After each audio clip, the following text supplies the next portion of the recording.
close. The Periscope one is always fantastic, and then it's just this little slow release of YouTube. We are live. There it is. Now we're officially live. What's going on, everybody? Live before lock. Monday, January 7th. Eddie and I are back. Back together again. You've been ducking me for a while. I have not been ducking you. You're like, oh, dude, I got a dental emergency. I did my show this morning, and I'm doing my 2 shows tomorrow. But you're on solo, okay? Take care. Yeah, I've still got all the amoxicillin and hydrocodone sitting next to me. The hydrocodone are fun before. Yeah, like I just told you, I'm just back from Mexico, and all that shit is over the counter. So I'm a big fan of the home remedies. So I just come back like, give me 2 of those and 1 of those and 1 of those and 1 of those. Just come back with a gigantic thing of pills, and I'm like, all right, what's wrong with me today? Blah, blah, blah. Oh, I have the EMAC live before lock thing up right now. So EMAC is underneath you. Let's swap that out here. That's awful. And there we go. Fast Eddie. I am honored by the comparison. Fast Eddie Fierce here. We got a lot to talk about, but sort of not a lot to talk about. It's a really weird slate today. So first and foremost, we are brought to you by Thrive Fantasy, as per usual. Eddie and I will hit a couple prop bets throughout the show. I will pull those up later on. You want to go to bit.ly/awesemo if you want to sign up. $10 on a $10 deposit, $20 on a $100 deposit, $50 on $200. At some point in time in my life, I'm going to get that right off the top of my head. Or perhaps a post-it would serve you well in this capacity. I have it here. I just didn't have the Slack. I have it pinned in Slack. Oh, okay. And I got it right, so I'm happy with myself. So I should have showed more confidence. You should have. Believe in yourself. That should be the message for 2019. All right, so let's start here. How are you handling James Harden tonight? He seems to be the bugaboo.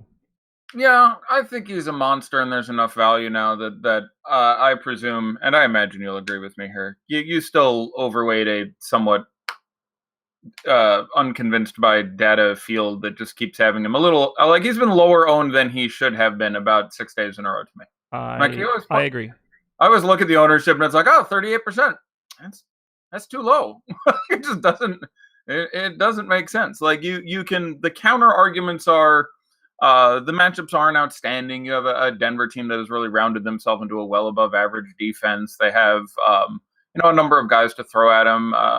Having Gary Harris back, I think, is relevant when looking at this matchup. And like I can give you no reasons, but we're reaching a sample size at which it's getting pretty hard for me to doubt. And this is just apparently who he has decided to be. And it's not just that the production is there. Like you can set aside the everything else. It's that this game is basically a pick'em, so should stay pretty close. Yeah. And he's playing 40 minutes in close games, and so that's a real relevant. Like they'd like to get him a rest, I imagine. They're putting some wear on the guy, so for sure. I do think it is. When I'm thinking of buying the highest priced player on the slate, it does matter to me that a blowout is whatever percentage likely, depending on how you quantify a blowout. But he plays well into blowouts anyway. D'Antoni is never the quickest guy to pull the string when it starts to get out of control. But it's basically a pick 'em, so that makes me happy. We can feel pretty good. He's going to play, 40 minutes-ish. And it's really hard to fail when you're amazing and have 50% usage. Like, if you play the whole game and do everything and always have the ball, that carries a pretty safe floor with it. I'm with you. Right now, 26% expected ownership on DK. Yeah, I'd aim for 75 or something. Yeah, I have a lot more than that right now. I'm playing on DraftKings tonight, people. Making my return. Yeah, I like Giannis and I like Brow to a reasonable extent. I mean, I don't like Brow. I'll actually go against that. I heard people today saying they would play Brow over Giannis. I would actually play Giannis in the matchup with. If you're pivoting, I would put money on Giannis over Brow tonight, just total fantasy points.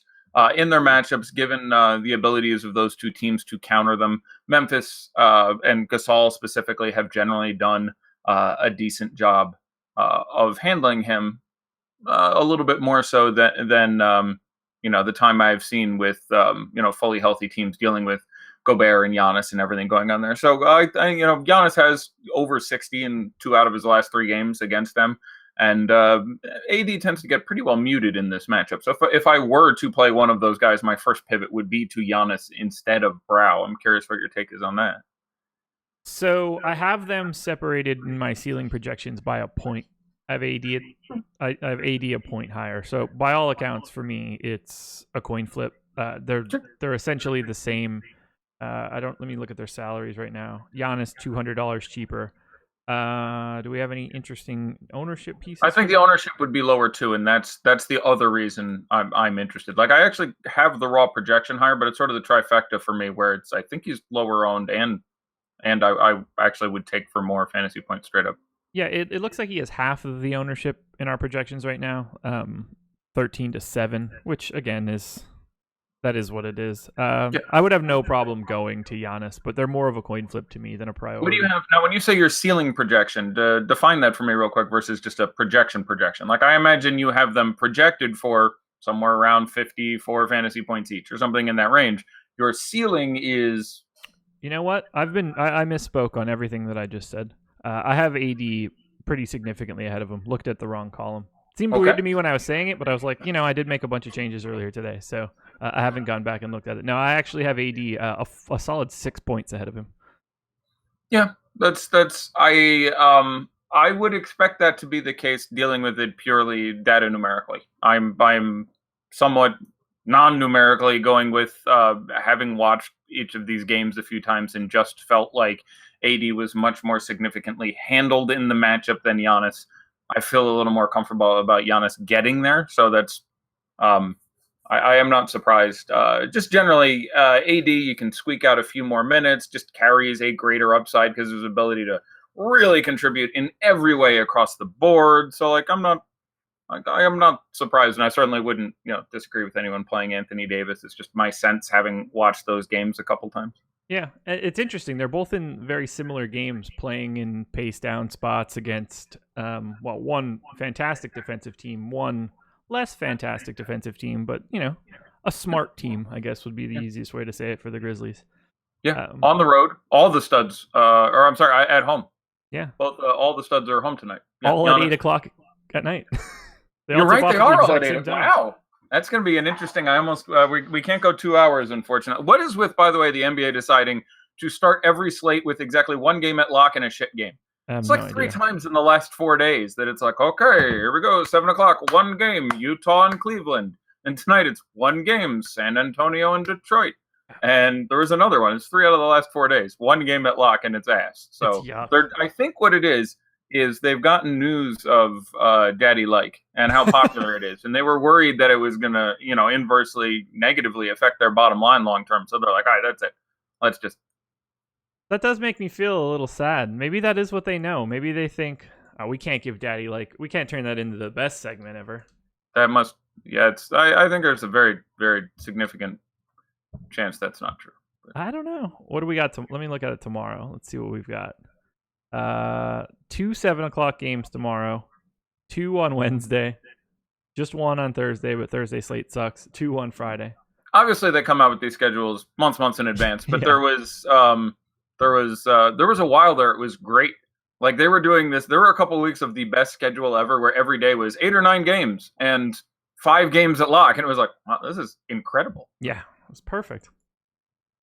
I think. Do you have any interesting Denver takes? Since we were sort of in that game, I do have it up on the screen, so I feel like we could hit on there, and then I have another spot I want to lead you to.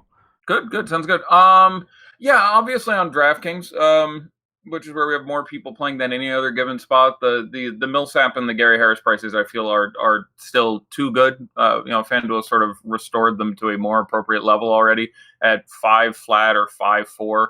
I like those guys quite a fair bit. It's difficult to get to Jokic on DK, where there's I almost feel like, as sort of a game theory question for you, are you just wrong for not having two? If you're building one lineup tonight, should you just have 2 centers on DK? Is the first thing you do pick 2 centers? Probably, because it just feels like, especially tonight where there's so many in we'll just say upside matchups, that they just price them more wrong than the other positions. There's always some wrong guys priced on DK, and it tends to be more by team, where you look tonight and the Pistons, they obviously just said, all right, let's try this thing. But it just feels like if you look at your best, I don't know, I'll throw out a number off my head. If I looked at my best 20 point per dollar plays on DK today, 10 of them are centers, 11. It's some really significant number like that. Maybe that's a little higher and it's something more like 6 out of my top 10. But let's see what I've got. In my top 20, I have 9 of them with center eligibility. Okay, there you go. And in your top 10? 10, 4. Okay. And they are. We might as well just go there while we're there. It's gonna be... And this is a total value, so not a raw upside or anything. So let me see. It would be top 4 are Drummond, Willie Cauley-Stein, Marc Gasol, and Blake Griffin, which is not a traditional center, but has the center eligibility. I'm more on a Drummond kick tonight than a Blake kick tonight. I did a show before and after the last slate talking about the whole Drummond thing. Drummond was gonna be like 20% owned, and he was going up against the Jazz, which again the Jazz not the best center this year, and Gobert not doing as good of a job limiting center production.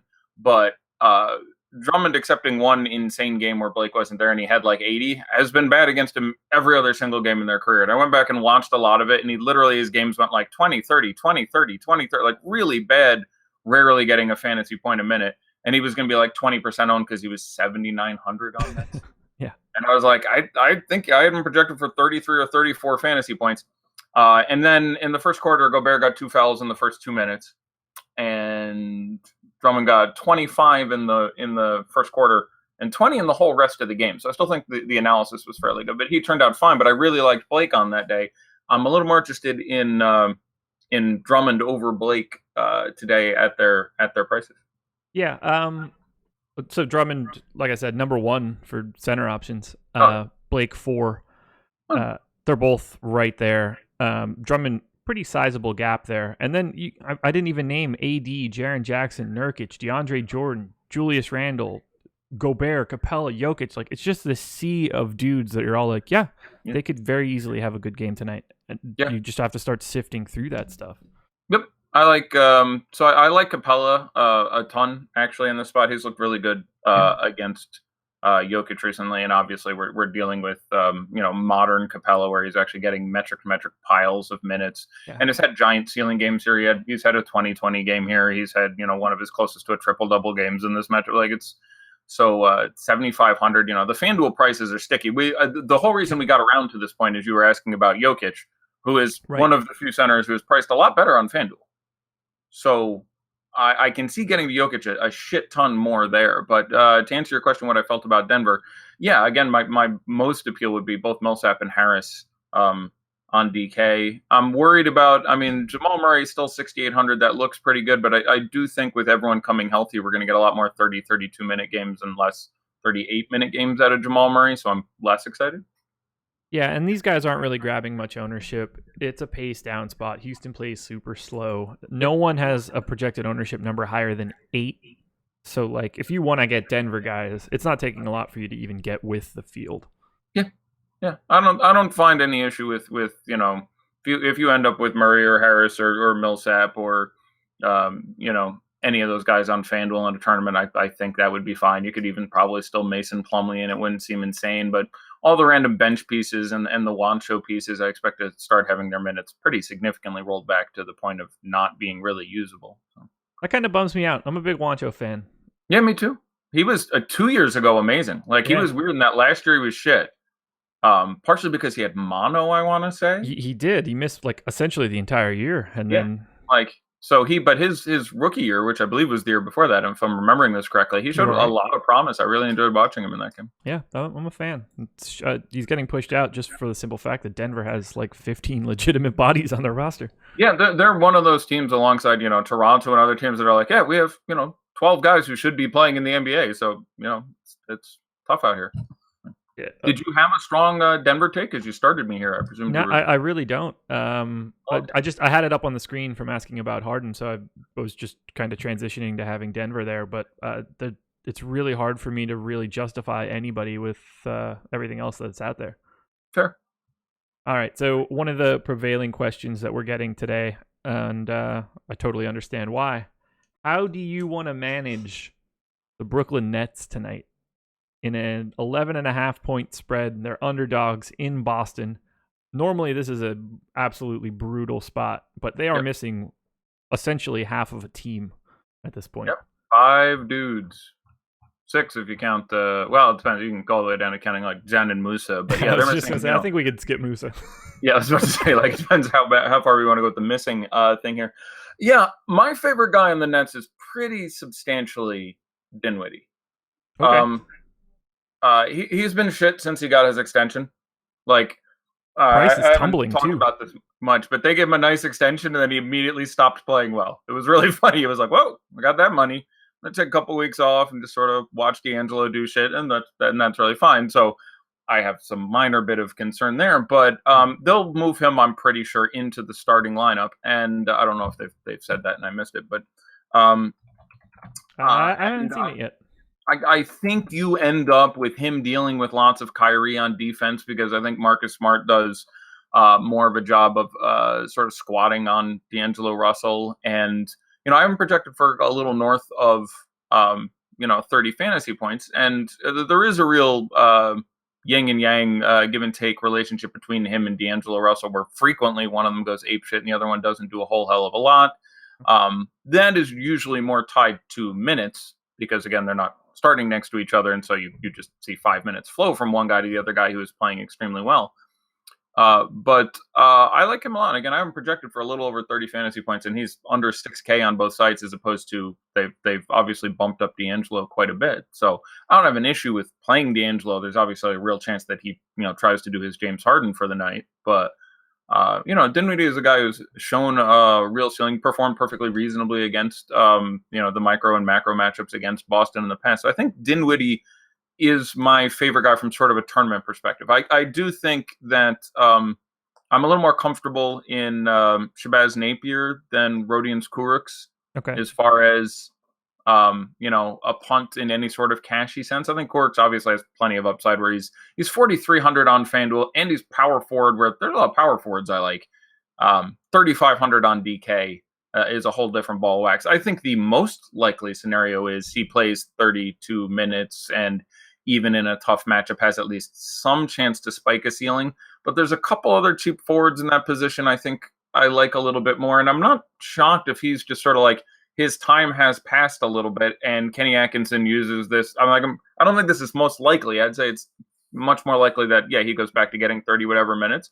But there's a real chance to me that he still plays 21 minutes, and they just go, okay, here's our chance to give Kenneth Faried and Ed Davis more run or whatever. And whoops, we only got that seems much more likely to me than that happening with Napier, who they've been, even when not forced to, running more of those 3 guard lineups and running him out at the 2 and the 3 next to Dinwiddie and or Russell. So I feel pretty confident you're going to get 28, 30 minutes out of Napier. Think it's more likely, if one of them is going to screw you, that it would be Kurucs. Okay. Oh, have you seen ownership at all on these two guys? No, but I have a feeling it's much more towards Napier. Do you want to give me a guess? No, because I feel like I'm horribly wrong now. I feel like I've put the hook in my mouth. Only one way to find out. I could load them. Oh, fine. I will go with. Let's see. We have that many games on the slate. We got a hot little eighter, as my wife likes to say. Let's go with. I will go with 34% on Shabazz Napier and 21 on Rodions Kurucs. I think I sandbagged you enough to trick you a bit. Napier 52. Kurucs 25. Okay. Anyhow, that's about the proportion I was thinking. Yeah, that's a big number. I'm fine having, it's hard to get away from Napier on FanDuel, where point guard isn't particularly stellar. I kind of like Lonzo. I kind of like Kyrie paying up. I really like Dinwiddie, actually. But, DK, there's a lot of value out there. I can see getting away from it. But that is a big-ass number. If this statement shouldn't need to be made, but here it is. Even in 30 minutes, those guys are both very, very, very capable of scoring 14 fantasy points against the Celtics. Yeah. I just want to make that abundantly clear. So, I would probably want to be under on both numbers, I would think. I mean, in theory, I would want to just flip the two. Just because I think they're relatively comparable. And 52 feels like a lot for Napier. and 25 in relationship to that 52 somehow doesn't feel like enough. Yeah, again, you playing on DK tonight changes up the conversation a little bit for me because, like on FanDuel, it's droppable, so that makes a lot of sense. For him on FanDuel, 100%.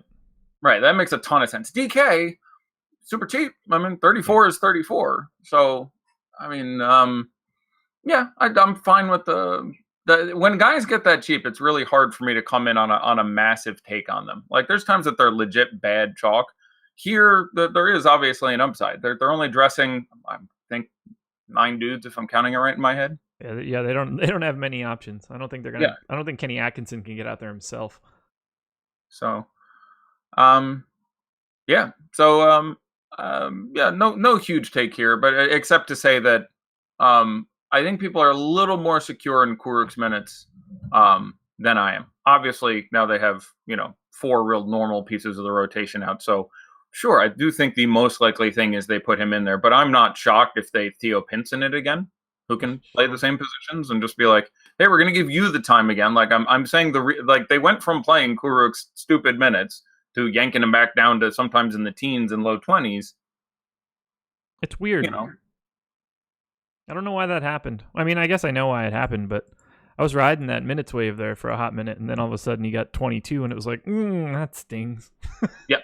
Yeah, no, I think, yes. And Atkinson had a quote like, "We're having real trouble keeping him off the floor, and this he's been playing well." I was like, "Oh, cool! I'm really comfortable with this." Seems like they're doing okay keeping him off the floor now. Yeah, the whatever it was, they figured out how to do it. That's one of my favorite coach speak things when coaches are like, "Well, we're gonna try to limit his minutes." I'm always like, "Why don't you just limit his minutes? You're the coach, right? You can just do that.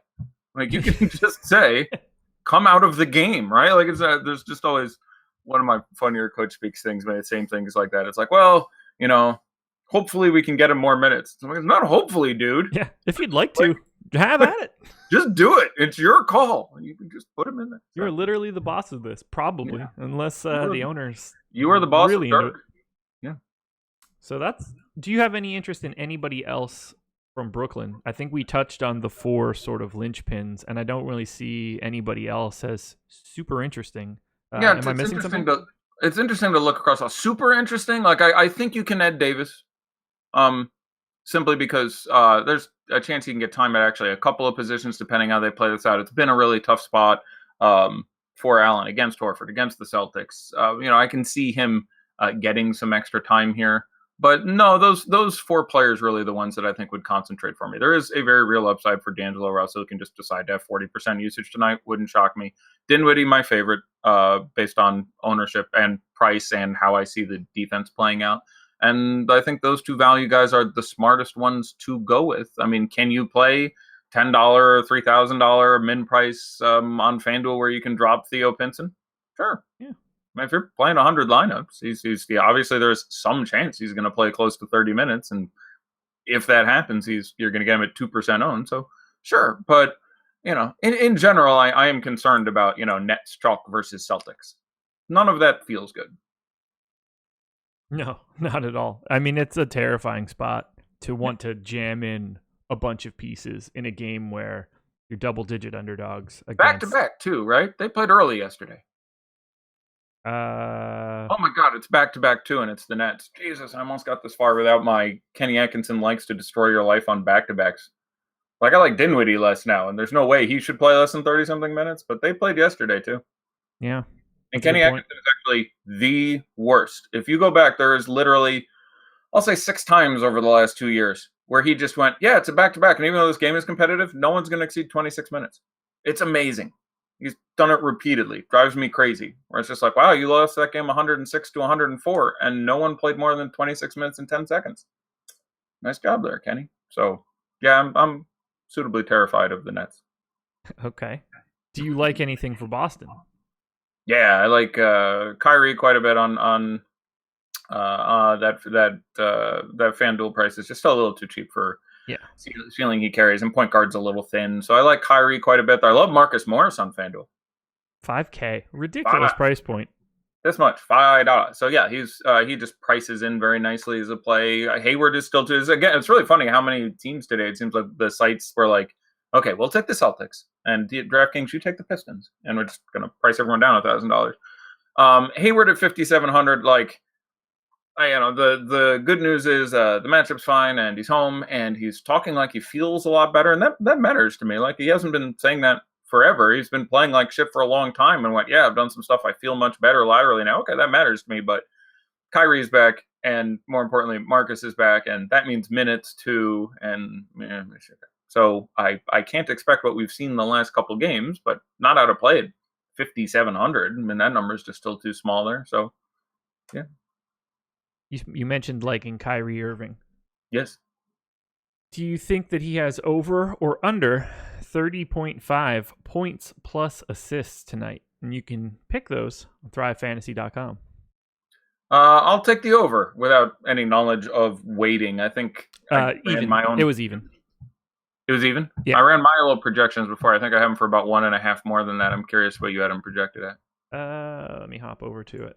I have Kyrie at 31.9, so 1.4 above. So I would be taking the over as well.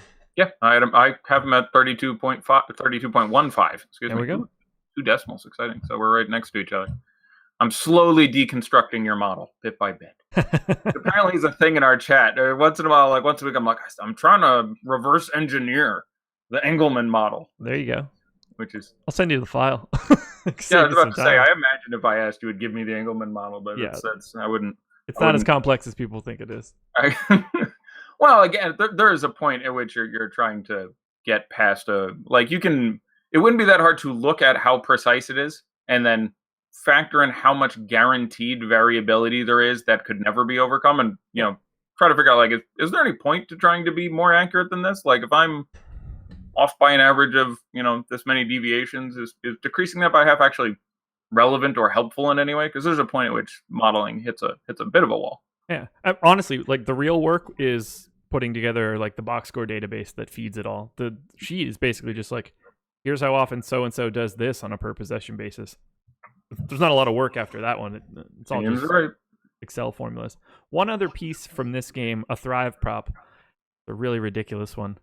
You get 70 points for the over, 130 for the under. How are you feeling about D'Angelo Russell's chances of picking up a single steal? The line is 0.5. That's hilarious. That's a great prop. I love like I when I hear about the Thrive model, I really want them to do more interesting stuff like that. Like, LeBron James over under 4 assists, but the under gets you 600 and the over gets you 50, and people are like, geez, I really think that's interesting when they do some more interesting things like that. I'd take the under, I think. Okay. I have him set for 1.3 steals. Yep. He averages, I want to say, per 36, something like 1.5. Yeah. I think he's not a dead steals player. He's not a great one, but Boston obviously not the best for that. No, they are not.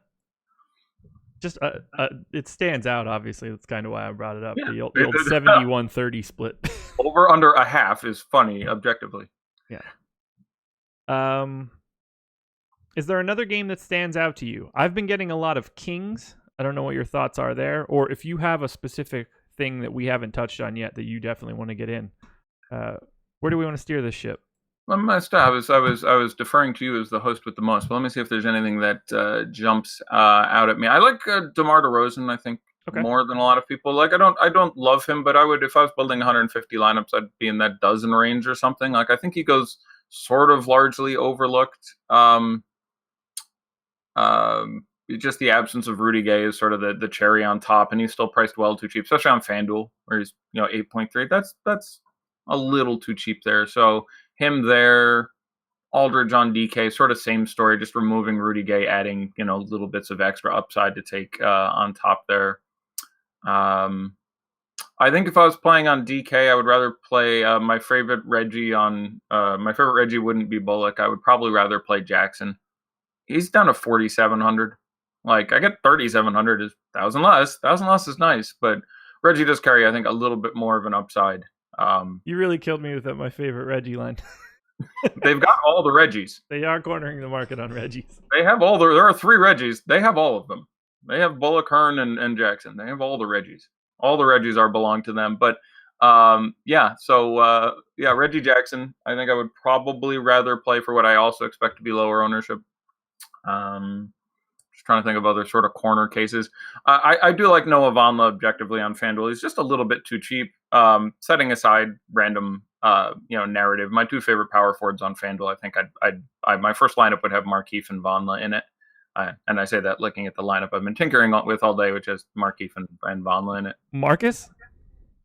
I'm sorry, Marcus. Yeah, not Markieff. Markieff, don't play Markieff. You couldn't play Markieff because his team isn't on the slate. So much as I tried to screw you, but you could screw up and play Monty. Don't do that.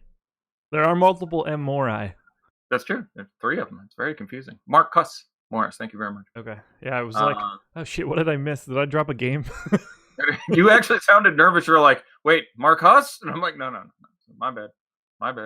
I did that the other day too. I transposed the coaches on one team, and people enjoyed that. So yeah, it happens. When you talk as much as we do for these things, you trip yourself up from time to time. Yeah, but I was going to say a lot of people like Noah Vonleh revenge. It is a matchup for him. I certainly don't mind. He is still just objectively too cheap on FanDuel. Yeah, I think you can play $3,200 Trey Burke without Frankie in there. There's some chance of crazy things happening there. Yeah, I mean on. The craziest part of it all is that he's 4K on FanDuel. Yeah, and here's the thing: they're gonna get crushed, don't you think? I would imagine they're so bad on the road. I mean, you could have stopped at bad. You have Eastern European dictators threatening to assassinate their front court members. That puts a stress on a team. Yeah, can we talk about Hedo Turkoglu going at him now too? Yeah, did you see that? Well, he's paid. I mean, there's and then Cantor went back at him. Yeah. Did you see what he was saying about his tweets? Yeah. No, he doesn't even speak German. What a thing to point out. Turkoglu. That was not a name at the start of today that I thought was going to come up, but there you go with that. I loved him when he was in the league, but that's I did too. He was that sort of herky jerky. I used to love the Eastern Europeans when there weren't that many of them. Yeah. They were so different. You were just like, what? Can you do that? What is that? Like, they would just do things. You'd be like, we first started seeing the Euro step and just sort of the herky-jerky thing. If you looked at Dirk when he was this unique giraffe-esque animal, and you're like, that's not what I'm used to basketball players looking like. Yeah, exactly. You mentioned DeRozan. Yeah. I want to give a little note on DeMar DeRozan, a little peek behind the curtain. DeMar DeRozan today on FanDuel is the only graded AA player in Alex's rankings today. A for total points, A for value. Well, there you go. I have him as a B in cash and an A in tournaments in my rankings, for what it's worth. So yeah, there we go. We're all aboard the DeRozan train. This can only go one way. Yeah, I mean, he's fantastic on FanDuel. I have Harden above him as a shooting guard for, obviously Harden has a tough time being an A value in anything at 12.9. And then, I have a model that I don't know, maybe CJ McCollum had a hand in building it because he seems to grade out well constantly. But DeMar is right up there at the top for me, basically separated by tenths of points of some of those guys. Yeah, the tape agrees with you. I'm just fine with I have no differential there at all. I don't mind the McCollum thing either. Matchup for him is obviously just fine. You kind of want the game to stay close, obviously, but this is the second matchup with the Knicks this year, and in the first one you got 40 plus out of McCollum, 40 plus out of Nurkic, and near 50 out of Lillard. Like, everyone did what they were supposed to do in New York, and it was a close game. This is off the top of my head, but I'm pretty sure they went to New York and won by 4, I want to say, and all those guys did their work. So again, your issue being that there's a real chance he doesn't play 4 quarters, but if you're already playing, say, I don't know, Vonleh on your FanDuel lineup, throwing McCollum in there makes some sense. For sure. Yeah. All right, let's see which other directions we want to head. I want to see if there's any games that we didn't really touch on. Okay, let's hash out this. Okay. We've got 21 minutes, and then we could start hitting up some questions. The Dallas Mavericks are hosting the Los Angeles Lakers tonight. That's true. Mavs favored by 8. As of right now, Kyle Kuzma, still questionable. Now a game-time decision. Any thoughts as to whether or not Kuzma is on the floor tonight in a basketball jersey and not a suit? I am slightly leaning towards playing, but I don't have a strong take. There's times with the whole Kawhi thing, and there's other times I'm like, I have a strong theory that this is going to happen for this reason. I'm really just sort of gut calling this. This is the back end of a back-to-back for the Lakers, which actually makes it slightly more likely he will play because less minutes for other players and gives a other sort of different reason for the rest yesterday. You know what I'm saying? They're more likely to rest him yesterday because today's game exists, which makes it more likely that he was rested a bit because of today's game and not just purely for severity of injury. So like you can talk your head around it a few times, but I will be slightly inclined towards him playing.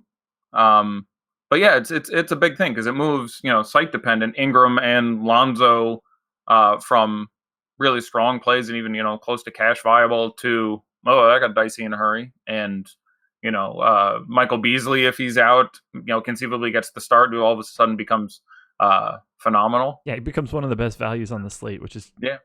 Oh, it was really weird. So he played in that last game. And I think I was one of the only people talking about him. I don't know, but I didn't hear another person mention him. I'm like, look, Beasley is back from I think he had multiple bereavement leaves this year. I think both his mother and his aunt died or something. I don't recall the specifics, but it wasn't good times in the Beasley household. Oy. And Kuzma was out and LeBron was out and he was supposed to be the backup power forward in this team. And I'm like, look, I think Beasley play if Kuzma is out because it's still questionable there. I'm like, I think Kuzma plays 12 to 14 minutes or something. I talked about him a lot as 3K as opposed to some other chalky 3K guy that night. And he went out there in the first half and came off the bench and looked really good and played 12 minutes and scored 15 fantasy points. I was like, oh, that's pretty good. And then in the second half, they started him and then he played 3 minutes and came out and never came back. Which is really weird mixed messaging. I'm like, oh, sure. Okay, they started him over, I think Josh Hart or something for the second half. Zubac, maybe? Was that the Zubac power forward game? No. This is the one before. Oh, shit, maybe it was. Shit, I'm confused. I feel like the Zubac power forward game was one of the early ones on the slate. I think I'm talking about 2 games ago, and the Zubac game was 1 game ago. Okay. But I'm a little fuzzy. Sorry. In any case. But then it was weird that they're he started the second half and then literally played 3 or maybe 4 minutes and then came out and never returned. So it was really peculiar as far as vote of confidence and then sit down for 20 minutes. So, but if they give him the start, you have to assume he's going to get at least 15, 18 minutes. And he's, one hell of a fantasy producer. So, I'd have a big fan of him at 3,200. So, I'll guess that he plays, which immediately I'm a big fan of playing guys in tournaments when they only become available 10 minutes before. So I'd love to get some to get myself some Kuz tonight. Yeah, I've been projecting him in all day. The $7,600 price tag on DraftKings is something that I don't really need to deal with. Sure. I wouldn't have a problem late swapping to him, right? But it would make me really nervous. The $7,100 on FanDuel looks a little bit better. So, like I said, I have Kuzma in. I love Brandon Ingram for $6,900 on FanDuel, whether Kuzma plays or not. And if Kuzma comes out, all the better. He's not really getting much ownership, but he's a lock for 36 plus minutes tonight. We've basically discussed and given out my entire FanDuel lineup at this point because I'm looking at the one I've been toying with all day. And my latest version certainly looks like Dinwiddie, DeRozan, Harden, Ingram, Morris, Vonleh. So we're 6/9 of the way through it, so which is nice. I'm gonna start taking a couple questions out of the premium Slack. You are the activities director on this cruise. I would probably run a really poor cruise. Everybody would just get way too drunk. Well, it'd be good for 2 hours. I think that's what 75% of people are looking for on a cruise. That's fair. I always felt bad because I was on the wagon. I literally did not take a drink for about a dozen years. And I went on lots of cruises and, like I told you, frequently to all-inclusive resorts. And I just felt like I was really pissing away so much value. Everyone else down at the pool is like, oh, did you see the unlimited top shelf liquor in our room? You go in my room and there's 2 types of tequila and vodka and gin and whatever the hell. I would never touch it. I'm like, I just feel like I'm wasting $1,000 in booze every trip. Yeah. On those trips, you kind of just want to go balls to the wall. Yeah, I guess there was this one time I had this really nasty parasite. My leg almost fell off. So I took this giant bottle of unlimited vodka and was just pouring it on there as basically an astringent. So that was useful. That's the way to do it, I guess. Yeah, that's. I think that's what they intended. All right. Any Jakob Poeltl thoughts today on FanDuel?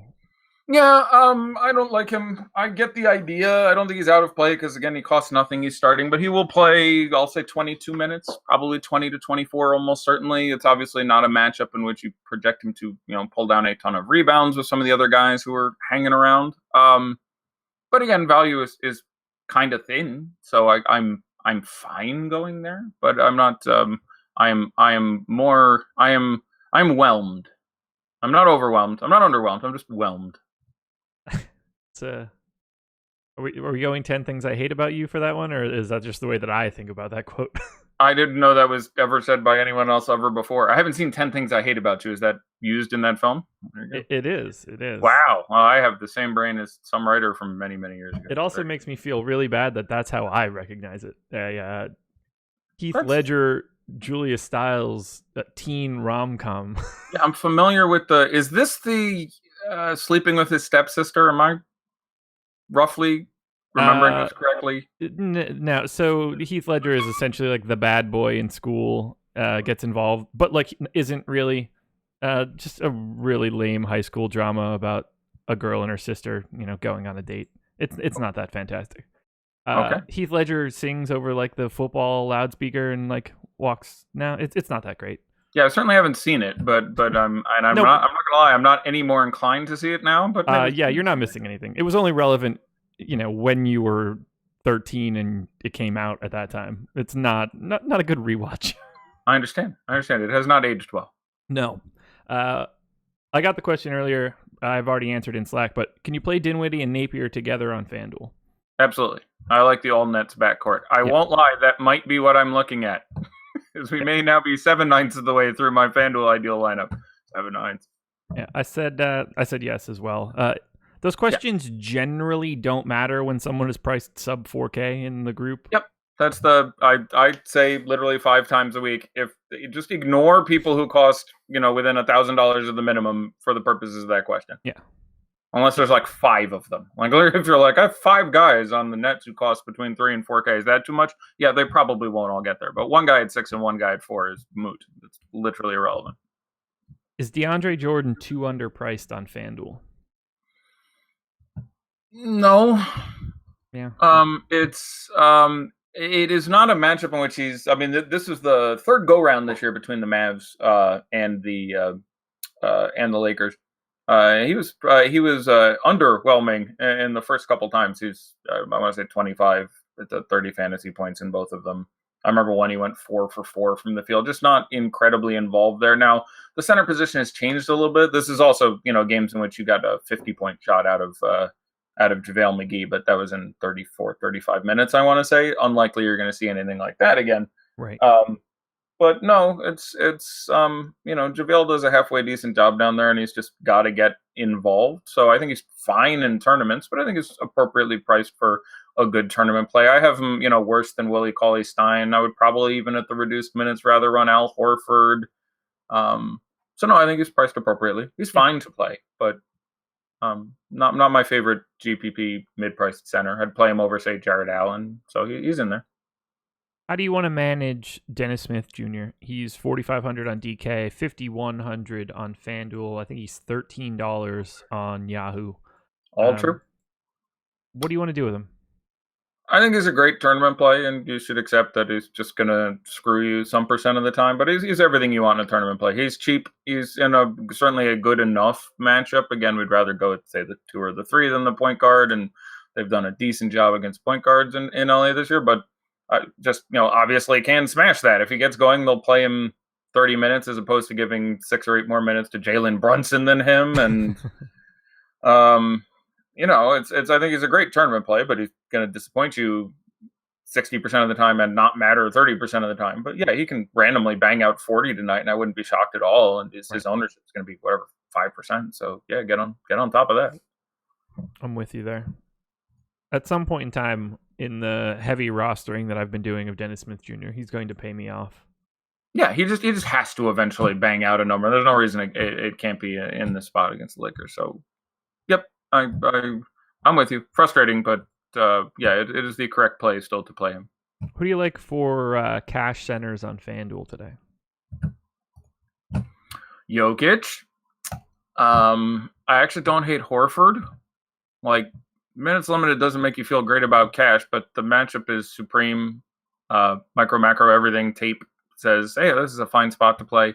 And everyone else is a little bit overpriced. So cash centers that I don't hate, Jokic, Drummond, 93 is not as brilliant, obviously, as 8-1 on DK, but I would think my cash centers would be Jokic, Drummond,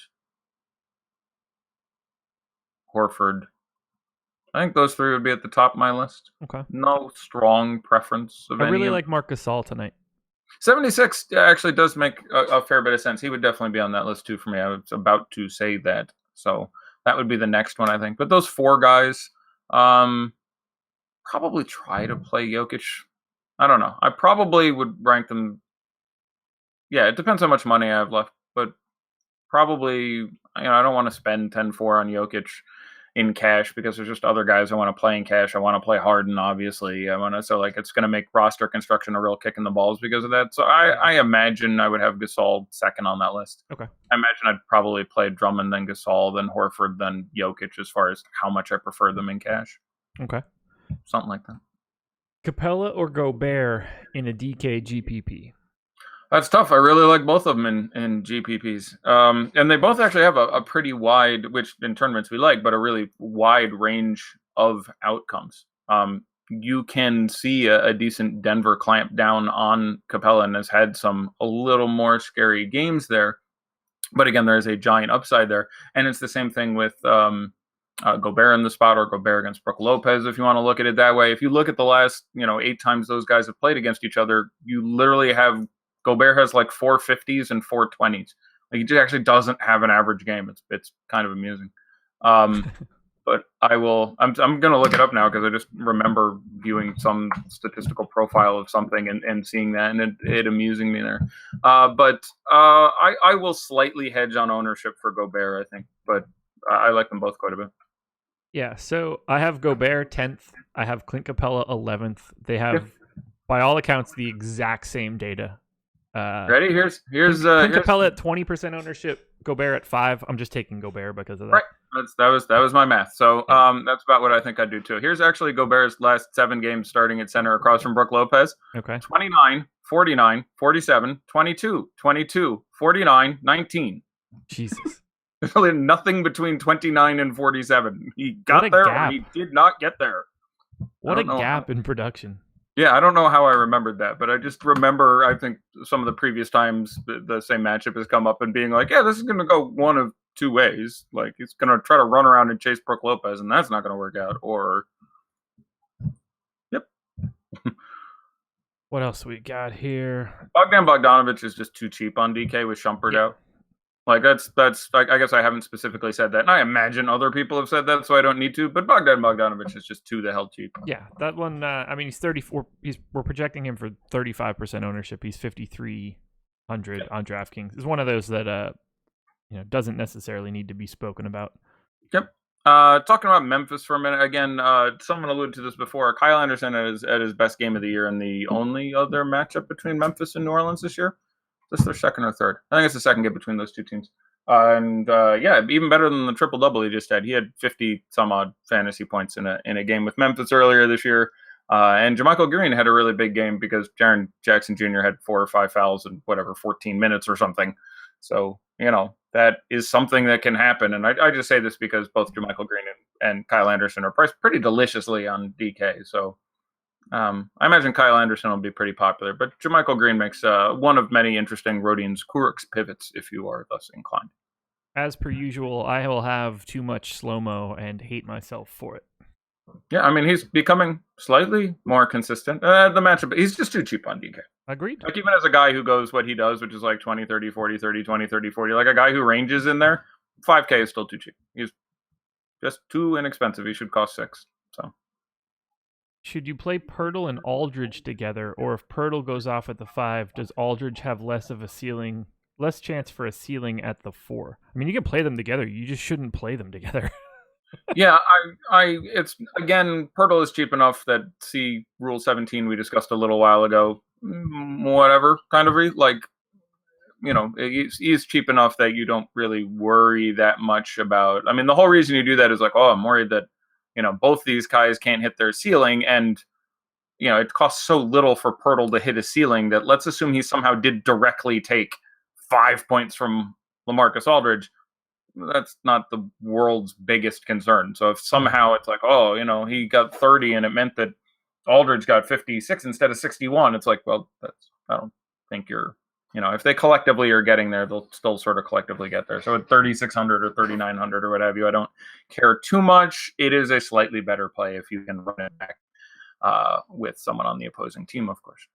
See what else we have. DK Cash, LaMarcus Aldridge and Willie Cauley-Stein, or I assume Harrison Barnes and Nurkic. Guys, we're on computers here. Just type the whole damn name. We don't need initials. Harry Barnes is way too cheap. I will say that. I'm guessing it's Harrison Barnes. He just wrote HB, which on an 8-game slate is pretty ballsy. Oh, HB. I thought you meant he wrote like Barnes. No. And I'm like, well, that guy who likes to beat up Derek Fisher retired. Yeah. LMA/WCS or HB/Nurk. He could be on a phone. Is typing that hard? He could be on a phone. Maybe a flip phone. I will go with the former Aldridge side there. Okay. Let's see. Do you have any interest in Jonathan Isaac? Yeah. He's the matchup is great. You have to think, like, looking at this last game, it's not the best matchup for Sacramento. Orlando is a little stingier. They're still playing a little slow. It's not like a thrilling matchup for them. It's a great matchup for Orlando. And Jonathan Isaac, who I think is, by the way, 11 on Yahoo. Not a lot of tremendous value plays there today. Should still get himself some fair amount of time. But someone in tournaments there is going to be dumb, where you're either going to get 40 out of Fournier or 30 out of Isaac or Ross or Simmons or some shit. I'm going to interject quickly because we just got quick news. Nothing crazy important, but Eton Moore is out tonight. Okay. Yeah, I thought he might well be out.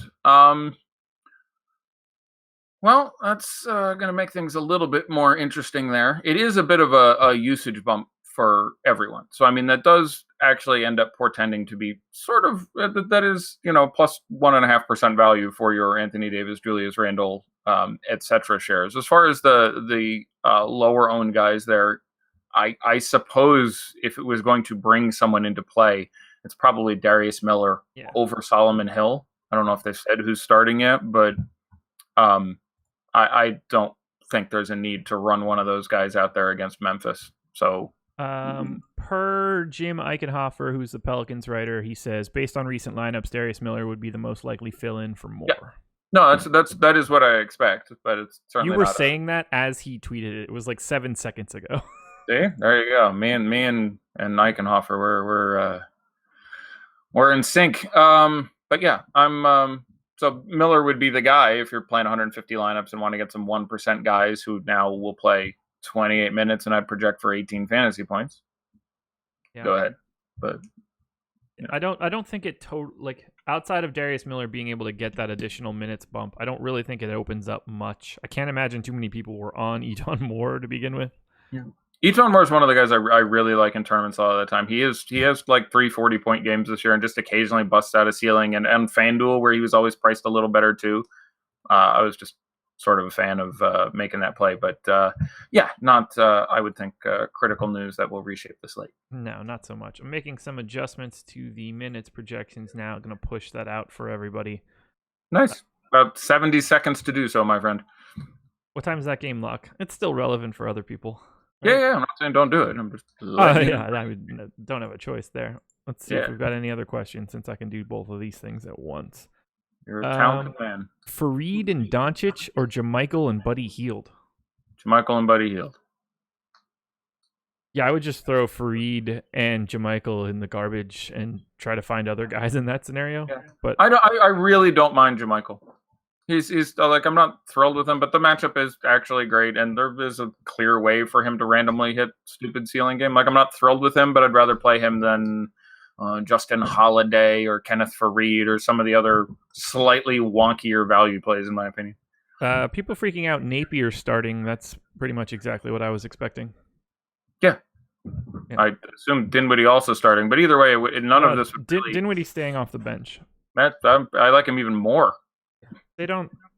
More often than not in those scenarios, they're not messing up the original rotation, and then Dinwiddie will pick it up in the second half. Generally, yeah, I mean, they have. The reason I expected Dinwiddie to start, just being honest, is that he had been. That is what has happened identically previously in this matchup a couple times, where they lost a few guys and he moved into the starting lineup. So I expected them to follow suit, because that's actually what they had done in the past. He started a few games this year under those circumstances. So that's a change of procedure for them. But the only reason I didn't think that he would was basically because Napier really wasn't a part of the rotation at that point. And now that they are using Napier heavily, it felt like a really easy move to move Napier and keep Dinwiddie in this same spot. I mean, look, none of those things matter at all. Yeah. Everybody was already smashing Napier, whether he was starting or not. And Dinwiddie's still a fantastic play, regardless of if he's starting or not. And probably still better because you get him in his middle rotation and he's still going to play 30 minutes. Yep. We're locked. I assume they're starting, Kurucs and Dudley at the forwards? Russell, Napier, Kurucs, Dudley, Allen. Okay. It's about that time. We only have one game, and I don't think that anybody on here is going to have any terribly interesting ownerships. All right, I'll do it against. Well, I guess we will. The big four do, and then no one cares, I guess. Well, Bertans. But that's more of a FanDuel play. Okay, Bert. That was pretty good. Thank you. That's not one of my better impressions. It's way down my list of good impressions, but I just gave it a shot. I'd say give me the pedophile, but that seems like a really weird thing to shout into a microphone. Oh, well, when you ask like that, I gotta think about it. Let's see how owned our Reggies are. Reggie check. I mean, probably decently on DraftKings just because of the preposterous pricing on the Pistons. That was a lot of alliteration there. That really was. Nicely done. Yeah. All right, number one owned guy, Blake Griffin, 20%. People really get consumed by one goddamn game. Last game, by the way, I was really proud of myself. I said, don't play Andre, who was $7,900. I said, play $500 more and play Blake. It's a much better spot for him. Andre sort of got lucky to get his 45, but Blake had 60 or whatever. So here we go. You reverse it one game, sort of similar situation. And Blake Griffin, 20%. Andre Drummond, 8.6. They literally almost flip-flopped. LaMarcus Aldridge, 17.5. Reggie Bullock, 11.7. DeMar DeRozan, 9.4. Ooh, daddy like. Davis Bertans, 9. A little more than you would have thought. Reggie Jackson, 8.6. There's my boy. Derek White, 7. Jakob Poeltl, 5.7. Bryn Forbes, 4.4. Bruce Brown, 1.1. Marco Bellinelli, 1.1. Patty Mills, 0.5. Luke Kennard, 0.2. Pau Gasol, 0.17. Rudy Gay, 0.08. Congratulations.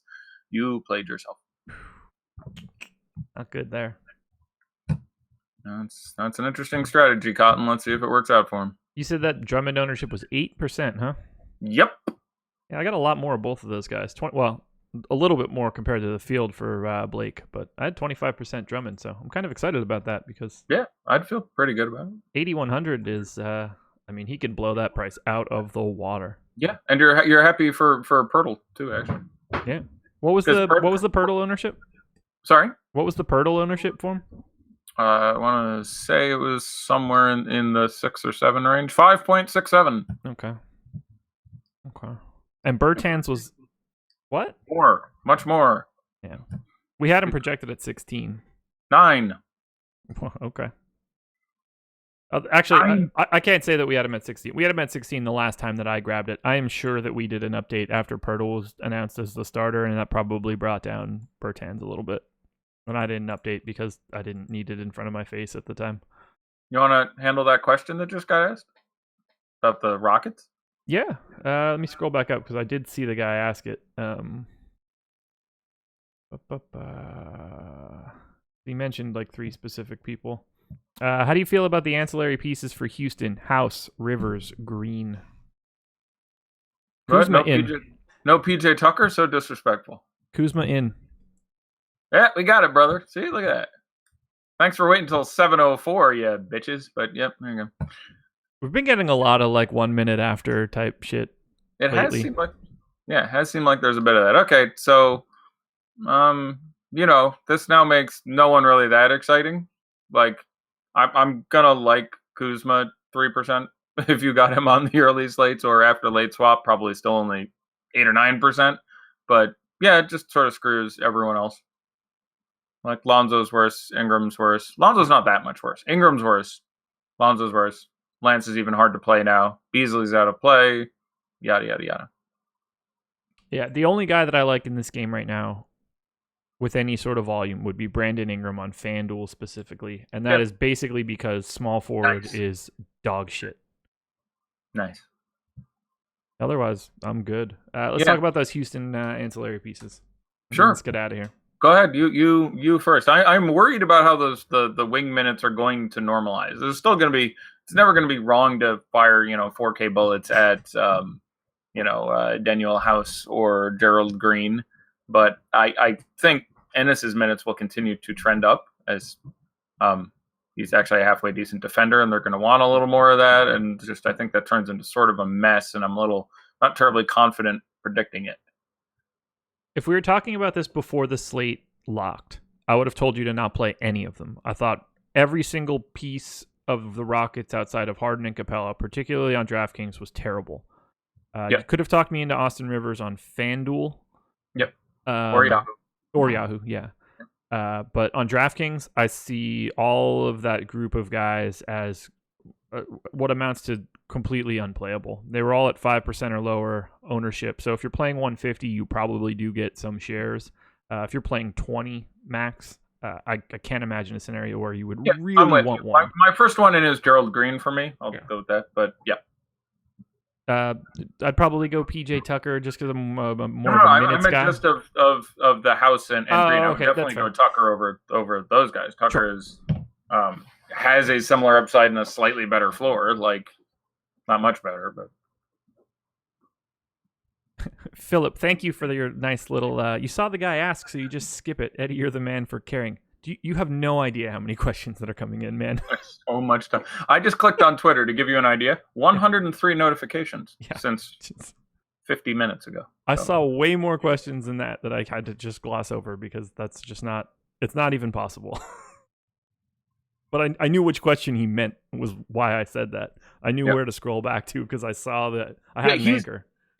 I do solo shows once in a while, and I know you did for a long time and still do, I think, occasionally on this one. That's a pain in the balls. You have the hard job.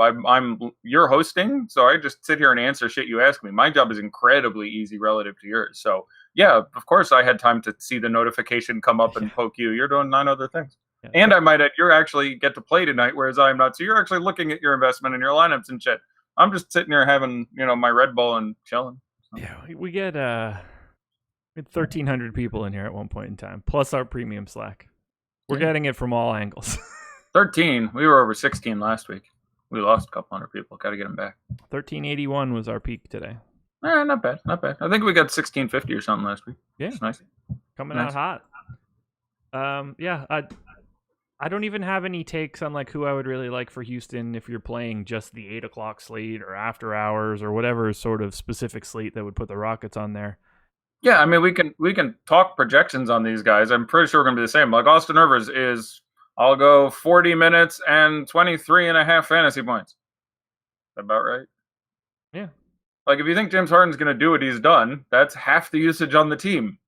So now share the other half amongst 7 guys. It's like, well, all right. And then Capella, we expect to take half of that half. So I have Harden at 46% usage, 27 field goal attempts, and 13 free throws. Yeah, I would be within 1 on basically all those numbers. It's like a video game. Yeah, that's absolutely bonkers shit. That's the way the box score looks if you're playing NBA 2K and you're like, oh, I'm going to be the Rockets. Yeah, because it's not like you're giving Daniel House looks either. Yeah, it's like, no, switch back to that guy. No, yeah, there we go. I want to know who's controlling James Harden in this simulation right now because this is playing out perfectly. Someone told me you were a big simulation theory. You don't believe the universe exists. Something. Did you have a commentary on a show recently where you said something? Yeah. Existentially weird. Yeah, on Friday I was like, I'm not even confident like space is really a thing. And I don't even think that I'm a thing. And I was like, we probably shouldn't go any deeper onto this. So you have some healthy skepticism. Every day that goes by, I'm seeing it more and more. I think I firmly disagree with your conclusion. I think that those are natural facts we can pretty close to prove through both direct and indirect observation. But I do like healthy skepticism. Like, I think many conspiracy theories are reasonable because they can't be disproven. Like, there's just like, you're not a flat earther, are you? Like, No. the Earth's round, right? I do. You do believe the Earth is round? I do believe the Earth is round, yes. Okay, great. Because that one, there's just 39 ways using the laws of physics as we understand them, and everything from photography to looking at the horizon to the way an eclipse looks to just a million things that pretty much has to be the case. Like, that's sort of proven. That when you go up, like, when you say you're just weird about outer space, it's just like, how, I want to make sure I'm interpreting this correctly. Like, you're saying if you got on a rocket ship and flew up into space, you're not sure necessarily what you would see past a certain point. Like, I'm trying to get or is it just sort of a more vague, I don't know. This is going to not be, this is going to be fantastic for everybody. Tom's already saying, don't ask Eddie, as the awesome account. So, I like to politically even expose myself to all sorts of views. Like, I want someone to tell me how there is a crisis on the southern border of this country where it's exactly like it's been for 40 years. Apparently, the exact state of affairs that's gone on every day for 40 years is now a massive crisis requiring immediate massive action. I did not know that, and I'm interested to hear how. I want to touch on this one from the chat. People who say we're in a simulation need to be put into an insane asylum. Okay. So, to me, it's the most likely scenario, but no one knows. No one knows. There's too many different options. No one knows. So it's not so much that I don't think like space exists or anything like that. I'm coming to the point now where I think that the simulation that is my entire life experience is essentially just mine. So that space is there, but like, I don't really necessarily, like, I think it's just there as like a construct so that there's something out there. And it's not defined. I'm not really a part of it. So it's like it's not really generating itself. It's like the fog of war area in a video game. It's off the screen and thusly defined only as far as you can experience it. Yeah, for the most part. So like, we call it space because it's essentially just empty space for infinity around us. And I think that's just because like, I'm never going to go to space. So like, we're not really filling in all that extra crap. We're too busy using the computing power to like, let me do this. I was I'm ridiculous. I watch too much Westworld now. Too much of the wacky tobacco. It's just I've spun down a bit of a spiral now into thinking that like my life has been created just for me. Yeah, I mean, which is a huge ego boost. I understand. I understand people who think, well, it shouldn't be a huge ego boost because part of the entire simulation theory is the fact that there's such infinite computing capacity for whatever master species is creating our simulation that but I mean, the basic theory, the first time someone said it to me, it's just 25 years ago, like, hey, I think we're just all living in a simulation, my first response was, okay, that's objectively asinine. But then when you look at the speed of technology increasing on this planet and what is considered a blink of an eye for what, at least in this simulation, in theory, we think the observable universe is, which is 15 billion years old in theory. On the last 40 years on just this little speck of dust planet, we've gone from needing a computer the size of this room to go to the moon to my Apple Watch having roughly 10,000 times that computing power. And you see what we can do in, let's say, I don't know, video games where, we create a simulation and you make a character and you give them, and just the theory becomes at a certain point when you have infinite storage and capacity, then why not make us? Right. And this is your experience as a brain in a jar, or I'm not inclined to think it's true, but I certainly think it deals with weightier subjects than I have a great take on, because I've only ever been this one asshole. You know what I'm saying? Like, if I were God or an angel or a couple 100 million years old or had traveled through a few galaxies, I think I might have a strong take on this. But no, basically the same asshole as the rest of you. Like, this all feels real to me, but I can't imagine anyone, with a grasp of modern technology thinks that we won't have the ability within 100 years to basically pipe a simulation into someone's brain with some degree of accuracy. That's where I'm at. And I feel like if I can see that coming, why can't it have already happened and I'm already in it? Right, and you wouldn't know, and that's the point. Like if it had already happened, then this would be a perfectly realistic, whatever. And people are like, oh, there would be glitches. Okay, they would restart it and delete the glitches, and you wouldn't know. Like if someone restarted you wouldn't. So that's it's a perfectly plausible theory. I don't know what to tell you. I really enjoy eschatology, which is the study of the end of the world. Like if you think we are not in a simulation, like it's funny. If you think you're in a simulation, eschatology is much different. Like how will the world end? Well, they'll get bored and get a new game, or someone will kick out the plug. Or what if that's really what it is? That stuff blows my mind. Right, but the other point is that almost certainly I don't think we'd be existing in what they would consider real time. What you and I are spending as a life would probably take a fraction of a second, or their experience of time would be so greatly elongated rather to ours that this is still a blink of an eye, that they've been around for billions of years. So even if somehow this was 1-for-1 time dilation ratio, are you a Rick and Morty guy by any chance? Yeah, of course.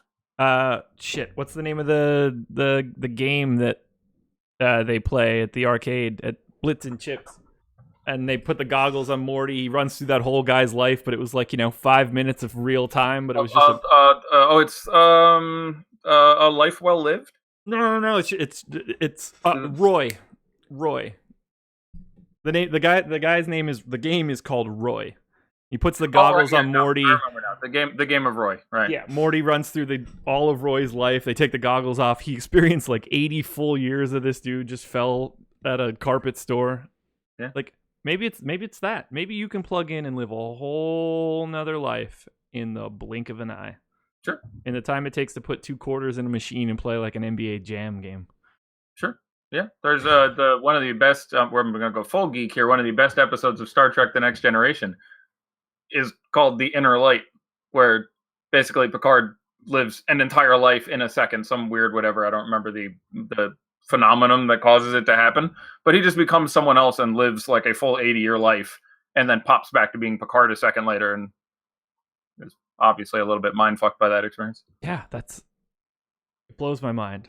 So yeah, at a certain point when we can our brain can handle a lot more than we throw at it with our very linear temporal dynamics. So yeah, sure, assuming that our brain even exists. And exactly. Right, yeah. I just hope I'm around long enough to see if I can like plug in, because I'll be the first guy in line. Well, maybe not the first guy. I'll let them work the kinks out first. Yeah, I was about to say, I don't want to be the first guy in line for that. There's a couple bad movies that show what happens there. Depends how old I am at that point. If I'm 80, then I'll happily be the first guy in line to like take the shot. Right.